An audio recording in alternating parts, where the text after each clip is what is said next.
আসসালামু আলাইকুম বন্ধুরা, কেমন আছেন সবাই? এই যে কবুতর আপনারা যখন খাবার দেবেন অবশ্যই নিয়ম করে খাবার দেবেন, সবসময় খাবার দিয়ে রাখবেন না। দিনে 3বার আপনার খাবার দেবেন, সকালে একবার, দুপুরে একবার, বিকালে একবার, কিন্তু নিয়ম করে খাবার দেবেন, সবসময় খাবার দিয়ে রাখবেন না। এতে খাবারের রুচি কমে যাবে কবুতরের। কবুতরকে যদি সবসময় খাবার না দিয়ে নির্দিষ্ট টাইমে খাবার দেন, তাহলে কবুতর তার চাহিদা মতো খেতে পারবে এবং ক্ষুধা লাগবে। এতে করে কবুতরগুলো সুস্থ থাকবে। দেখেন কত সুন্দর কবুতর, সব কবুতর একসাথে খাওয়া শুরু করছে।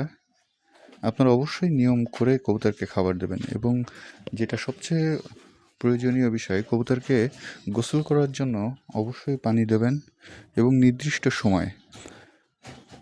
আপনি দুপুরবেলা 2 ঘন্টা পানি দিয়ে রাখবেন, বাকি সময় পানি দিয়ে রাখবেন না, কারণ যে কোনো সময় কবুতর গোসল করলে কবুতর অসুস্থ হয়ে যেতে পারে। আর যদি শুধু দুপুরেই গোসল করে, সেক্ষেত্রে কবুতরের অসুস্থ হওয়ার চান্সটা কমে যাবে।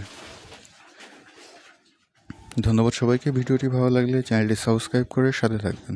ধন্যবাদ।